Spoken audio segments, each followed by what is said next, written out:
Have a blessed day po sa inyong lahat. God is good all the time, and all the time, God is good. Sa video po na ito ay pag-uusapan natin yung wastong gabay o tamang pagpapakain para po sa ating mga alagang baboy. Featuring piglets, from piglets to fattening.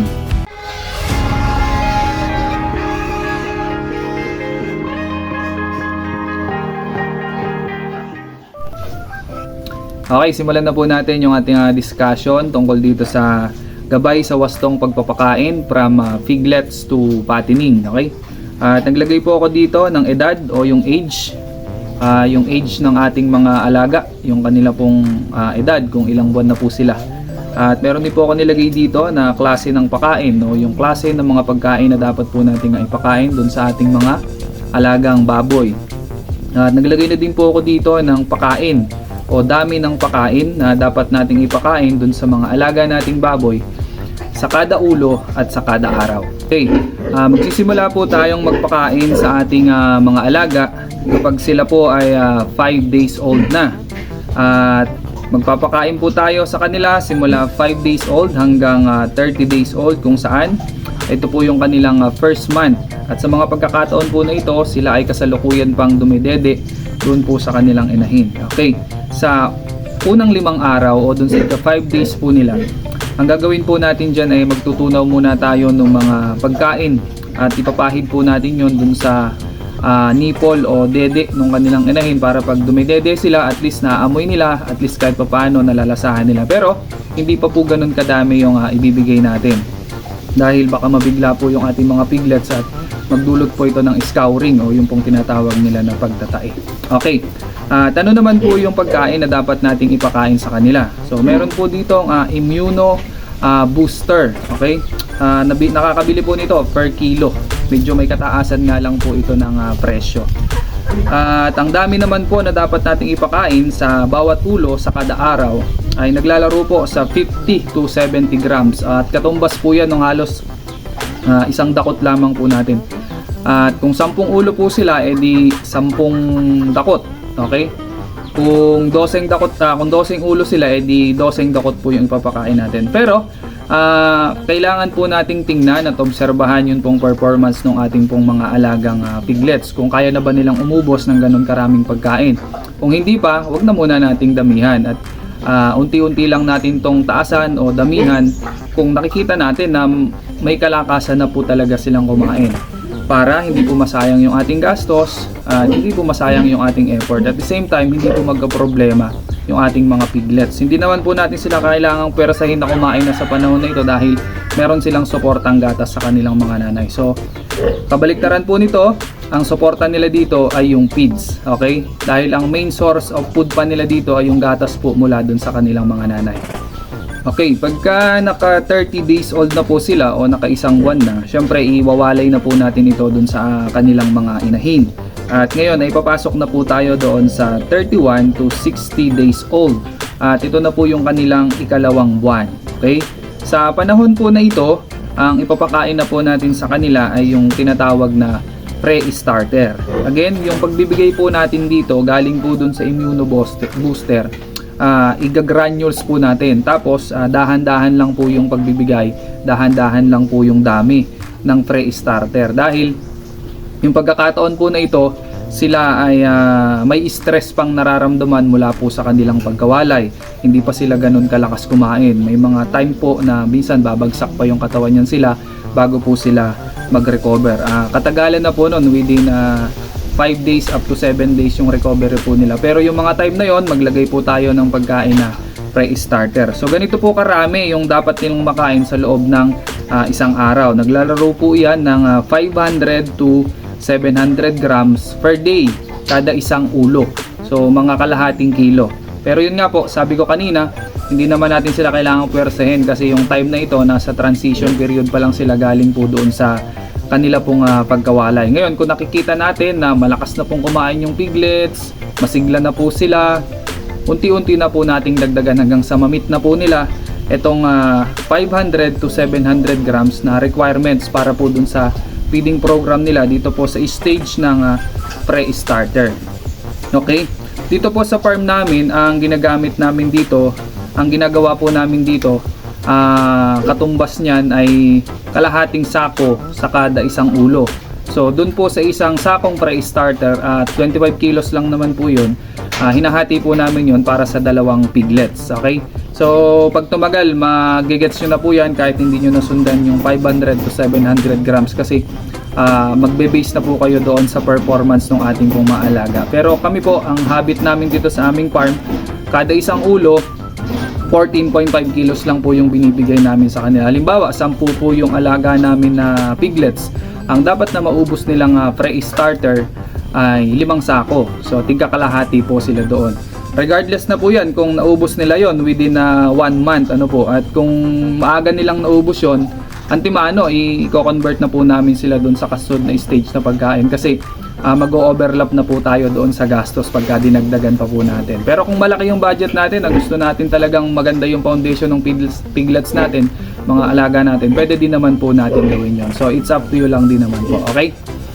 Dito naman po tayo sa 61 to 90 days old. At itong mga time na ito po ay 3 months old na po yung ating mga alaga. At dito po, ang ipapakain na po natin ay hog starter. Okay?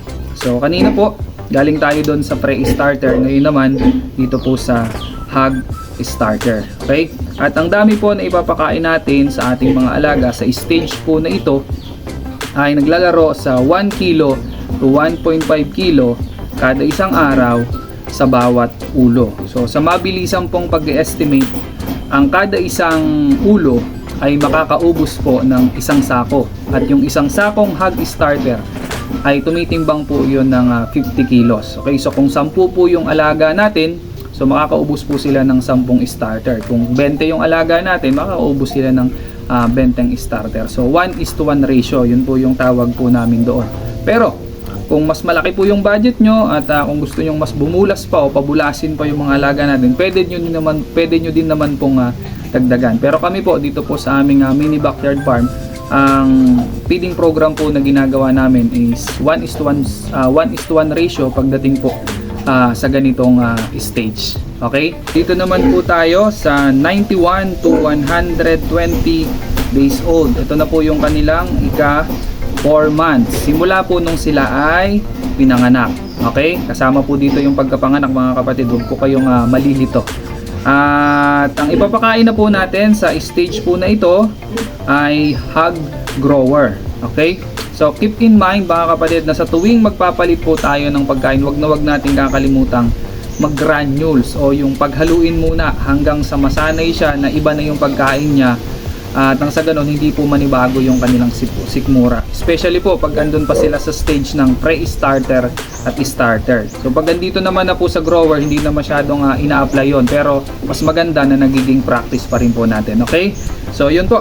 Ang ipapakain na po natin sa kanila, ang dami ng pakain sa bawat araw sa kada ulo ay naglalaro po sa 1.6 to 2 kilos per day. Okay? So kung nagpapakain ka ng umaga at saka hapon, ang pakain mo sa umaga is 1 kilo and then sa hapon 1 kilo is equivalent to 2 kilos. Okay? So sa madaling estimate po dito, ang mauubos nila sa loob po ng 1 buwan, pag sa grower stage na, ay 1 sack lang din po kada isang ulo. Okay? Pero kami po dito sa aming mini backyard farm, ang naging practice na po namin, kung sa hog starter 1:1 ratio, pagdating po ng grower, ang ginagawa po namin is 2:1 ratio, kung saan pinauubos po namin ng 2 sakong grower yung kada isang ulong baboy. Okay? So yun po yung tip namin po sa inyo. Medyo magastos lang po siyang pakinggan, medyo magastos po siyang tingnan, pero worth it naman po ito. Okay? Lalo na po pagka maganda yung breed na nakuha natin, mga fast grower, minsan hindi na po siya umaabot ng 4 months. Yung 3.5 ay nakakapag-dispose na po kami. Dito naman po tayo sa 121 to 150 days old, kung saan yung mga alaga po natin ay nasa ika-5 buwan na simula nung sila ay ipanganak. Okay? At ang ipapakain na po natin sa stage na ito ay yung hog finisher. Okay? At sa panahon po na ito, yung dami na ipapakain natin sa kanila ay naglalaro po ng 2 kilos up to 2.5 kilos per head. And per day. Okay, so sa madaling estimate po nito, dapat makaubos yung alaga natin ng isang sako sa kada isang ulo. So 1:1 ratio po pagdating po dito sa hog finisher. Pero dito po sa mini backyard farm namin, ang naging practice namin, pagdating po ng finishing stage, hindi na po namin kino-complete yon na 1:1 ratio. Kadalasan po dahil malapit na tayo magbenta ng mga time po na ito, kalahating sako na lang po yung pinauubos po namin. So kung may 10 kaming alaga, 5 sako lang po yung ipapakain namin sa kanila. Regardless na po yon kung na-meet na nila yung timbang o hindi, basta naubos po nila yung pagkain na yon, sineset na po namin sila for disposal. Okay, kasi doon po sa grower stage, naalala po ninyo, nagdagdag na tayo ng isang sako. Kung mag-a-add pa ulit tayo dito, masyado na pong lalaki yung gastos natin. Pero pwede po natin gawin iyon kung nakikita natin at nababasa natin yung presyo o yung live weight ay papataas, o pwede natin siyang patagalin. Pero kung nakikita natin yung presyo ng live weight ay pababa, so wag na nating dagdagan yung gastos natin, kasi yung 15 days na kakain sila at gastos ka sa kanila, hindi na po equal yung magiging timbang na madadagdag sa kanila dun sa magiging kita po natin, kasi nga pababa na yung live weight. Pero kung pataas po yung live weight, pwede po yun, patagalin pa natin, kasi yung mga alaga po natin, habang yan sila ay nagkakaedad, lalo pong nade-develop yung kanilang taba, laman, balat, at saka po yung buto. So sa madilit sabi, lalo po silang bumibigat, lalo silang nagmamature. Doon na po nagtatapos yung ating discussion tungkol dito sa gabay, sa wastong pagpapakain para po dun sa ating mga piglets hanggang sa sila po ay maging fattening o dun sa time ng kanila pong disposal. Kung nakatulong po sa inyo itong video na ito, huwag niyong kalimutang i-click yung like button po natin dyan sa may gawing ibaba. Okay? At kung meron po kayong mga nais idagdag o baka hindi po namin isama, hindi po namin nailagay dito po sa video na ito, at kung meron kayong mga katanungan o mga nais nyong malinawan, ilagay nyo lang po doon sa ating comment section at subukan po nating masagot yan sa abot ng aming makakaya, para makatulong din po tayo doon sa mga kapwa natin mga magbababoy na magsisimula pa lang o nagsisimula pa lang o nais ulit magsimula pagdating po sa larangan ng pagbababoyan. Okay? At samantalahin ko na po yung pagkakataon na i-shout out yung isa nating public subscriber from Sarangani, yung Margen TV. So shout out po sa inyo, shout out sa iyo sir. At salamat po sa inyong patuloy na pagsuporta sa channel po namin ito. God bless po. At kung hindi ka pa nakasubscribe sa channel na ito, huwag mong kalimutang i-click yung subscribe button bago matapos itong video na ito. Okay? At huwag mo din kalimutang panoorin yung mga video na lalabas dyan sa may gilid ng screen mo. Sa ganon, maging updated ka dun sa mga latest video na ina-upload namin.